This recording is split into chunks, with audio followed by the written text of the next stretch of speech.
Hello children, how are you all? Welcome to Lucid Study. This is Pratyusha and today we are going to learn about agriculture in India. అంటే భారతదేశంలో వ్యవసాయం, which is 6th chapter from your class 9 social studies.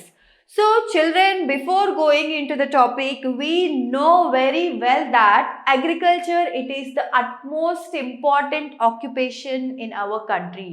Majority of the people, they are employed in this field. They are into this agriculture and it is the occupation which provides us the food, and we also export these foods to the other countries also.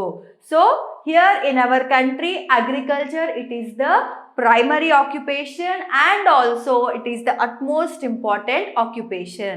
Now let's have a quick look of all the aspects that we are going to cover in this lesson.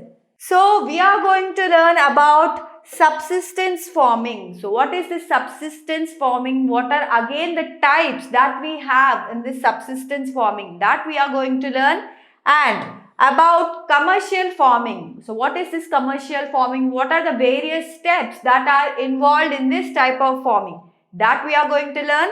About cropping season. What is cropping season and what are the different types of cropping seasons that we have in our India, that we are going to see. About major crops. So what are the major types of crops that are grown in our country, that we are going to see. And about food crops other than grains. అంటే food crops కాకుండా ఇంకా గింజలు, grains అంటే ఇంకా వేరే గింజలు మన కంట్రీలో, మన దేశంలో ఏవేవి పండిస్తున్నారు, that also we are going to know. And about non-food crops. So what are these non-food crops? What are the various types again that we have in this non-food crops, that we are going to see. About importance of agriculture. So what is the importance of agriculture here? Why we give a lot of importance to this occupation, especially in our country, that we are going to see. About Indian farmers, how they are mostly small landholders. So why the various farmers in our country, why most of them, they are having only small amount of land? What could be the reasons for it? And about agriculture production and how it depends on natural factors. So how is this agriculture production majorly dependent on the natural factors? So all this we are going to see, and we are going to learn even about the first phase, which is from 1950 to 1965, and what happened during this first phase, increasing irrigation and building dams. And the second phase, which is from 1966 to 1990, and here Green Revolution and its spread. It was a major aspect that have happened during this phase. And we are also going to learn about dry land agriculture and the effects of Green Revolution. So what are the major effects that have been happened or caused because of this Green Revolution? Even that we are going to see. About fertilizer problems. So what are the various problems that arise or that are caused with the excessive use of fertilizers? All this we are going to see. And also the third phase along with first phase, second phase, and we are going to learn even about the third phase, which is from 1990s to present. And here majorly we are going to learn about post-reform agriculture. And to know about foreign trade in farm products. So how is this foreign trade in the farm products? What are its various aspects? What are the various aspects related to it? All this we are going to learn. Now let's quickly move to the first aspect. First we have types of farming. Ante vyavasaya vidhanalu. So here, as we have already discussed, yes, agriculture is the utmost important occupation and most of the people in our country, they are employed in this occupation or in this field. But this process of farming, it continuously keeps on changing depending upon various types of factors. So what are the various factors that here? It depends upon change in technology. So technology change అవుతూ ఉండే కొద్దికి కొత్త equipments, machines, instruments అన్నీ రావడంతో పాటు why all this is happening? Because of changes in technology. So this changes in technology, it is an important factor for causing the changes in this process of farming. So other is the next factor is the physical environment. So this physical environment, it is also an important factor which makes the changes in this process of farming. And the third one is socio-cultural activities. So these are the major three factors which results in changes in the process of farming. అంటే వ్యవసాయంలో వ్యవసాయ విధానాలలో మార్పులు రావడానికి ముఖ్యంగా ఈ 3 factors అనేవి చాలా important. So here as the title indicates, types of farming. So we have majorly 2 different types of farmings, and they are also again further subdivided into many types. Now let us see what are they one by one. So here the first one is subsistence farming, ante jeevanadhara vyavasayam. So what is this subsistence farming? It is the type of farming, it is the process of growing crops just for one's own use, but the crops will not be produced in excess amount or for the trading process. అంటే పండించుకున్న పంటలని వాళ్ళు మాత్రమే తినడానికి సరిపోయేంతనే పండించుకుంటారు.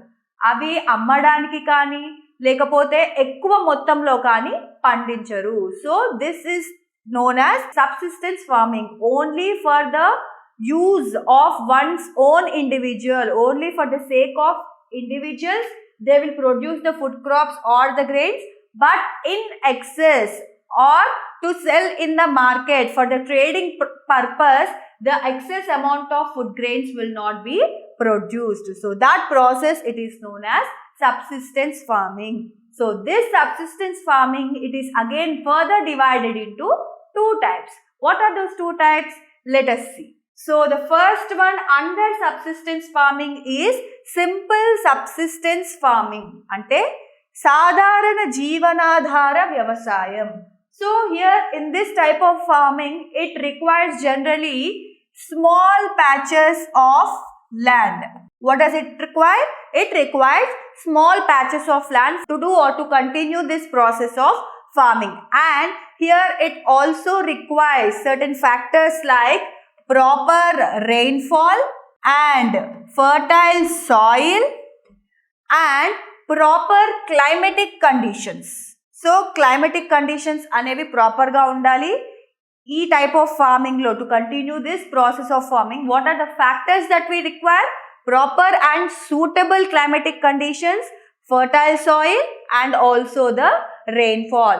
So these are the major factors on which this process of farming majorly depends. And here they follow a method called slash and burn. Slash and burn type of agriculture, which is nothing but known as shifting agriculture. So children, when I use this word or when I say this word shifting agriculture, do you remember anything? This shifting agriculture you have studied in your previous classes. Can you just recollect where you have studied, under what you have studied?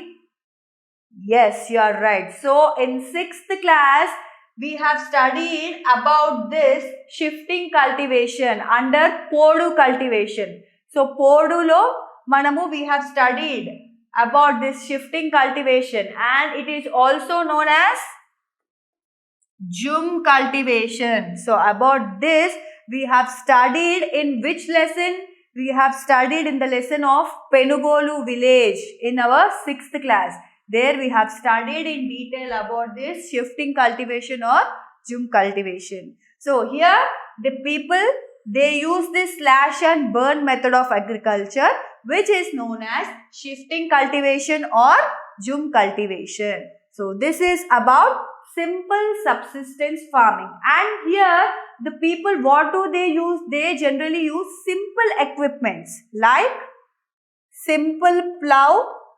And here for this type of farming, they use simple equipments like plow and dough. So generally sophisticated or పెద్ద machines instruments అనేవి ఈ type of farming లో use చేయరు. Only the basic and simple instruments like plough and doe they use in this type of farming. So this is about simple subsistence farming. Now let's see the next one. The second one in the subsistence farming is intensive subsistence farming. Ante Sandra Jeevanadhara Vyavasayam. So here this type of farming, it is generally practiced on the areas where the population density will be very high on the land. Ekkadaithe population density ఎక్కువగా ఉంటుందో, especially on the areas where there will be high population density on the land, this type of farming is practiced and it requires labor intensive farming, and it also requires high doses of biochemical inputs and irrigation. So these two, they are required in high doses for this type of intensive subsistence farming. So this is all about the subsistence farming and the divisions that we have under subsistence farming. Now let's see the next one. Now next we have commercial farming, ante vanijya vyavasayam. So here this type of farming, it generally requires all the modern inputs like HYV. What is this HYV? High yielding variety seeds, various pesticides, chemicals, fertilizers. So all these modern inputs, this type of farming it requires. For example, it may vary from one place to the other place. For example, in Punjab and Haryana, if rice, it is a commercial crop. In other states like Odisha, it is not commercial crop. It is subsistence crop. And here plantation, it is also an important type in commercial farming. In India, we have tea, coffee, rubber and sugarcane. These are the important plantations which we have in our country. So this is all about commercial farming. Now let's see the next one. Next we have cropping seasons, ante పంట కాలాలు. So to grow crops we need certain factors, right? పంటలు పండాలంటే వాటికి అవసరమైనవి కొన్ని ఉంటాయి. So what are those factors? Soil with proper nutrients, and that soil should be fertile, water and proper physical climatic conditions and the sunshine. So these are the major important factors which are required for the proper growth of crops. So all the crops will not grow in all seasons, right? Anni pantalu anni kalallo pandavu. There will be some crops which grow only during summer season, some crops they grow only during winter season, and some crops they grow only in the rainy season. So this is the reason why different crops are grown in different parts of our country or in different states during different seasons. In our country, in India, we majorly have 3 different types of cropping seasons. What are they? They are Rabi, Kharif and Zaid. So here Rabi, in this season, the seeds are generally sown in winter from the months October to December, and they are harvested in summer, that is from the months April to June. Here, what are the major types of crops that are grown during this season? Wheat, barley, peas and gram. This is all about Rabi. Next we have Kharif. So these crops, they start growing with the onset of monsoons. Ante varshalu padadam prarambham avvangane ee crops anevi grow avadam start avutayi. Here they are harvested between the months September to October. And what are the major types of crops that are grown during this season? Paddy, maize, jowar, bajra, cotton and jute. And next we have Zaid. So there is a season present between this Rabi and Kharif. That season it is known as Zaid. Here this is the shortest season and it is mostly the summer season. Here what are the major types of crops that are grown during this season? Watermelon, muskmelon and cucumber. So here children, there is one more point to be added in this Rabi season. So here in this Rabi season, because of availability of high amount of precipitation during the winter season, these crops they grow well. Ante Rabi season lo crops ekkuvaga twaraga grow avvadaniki what it is helping? Higher amounts of precipitation in the winter season. And the factors of green revolution, they are also helping these crops to grow more. Success of green revolution in the parts of Punjab, Haryana and Western Uttar Pradesh, that is also an added factor for the proper growth or for the more growth of the crops in the Rabi season. So two factors which are helping for more growth of crops in Rabi season. What are those two factors? First one emo high amount of precipitation. Precipitation అనేది winter season లో ఎక్కువగా ఉంటుంది కాబట్టి that factor it is helping. And also the success factors that led to the success of this green revolution which has already taken place in some parts like Punjab, Haryana, Western Uttar Pradesh. So those factors also they are helping in the proper growth or fast and more growth of crops during this Rabi season. So this is all about the cropping seasons. Now let's see the next one.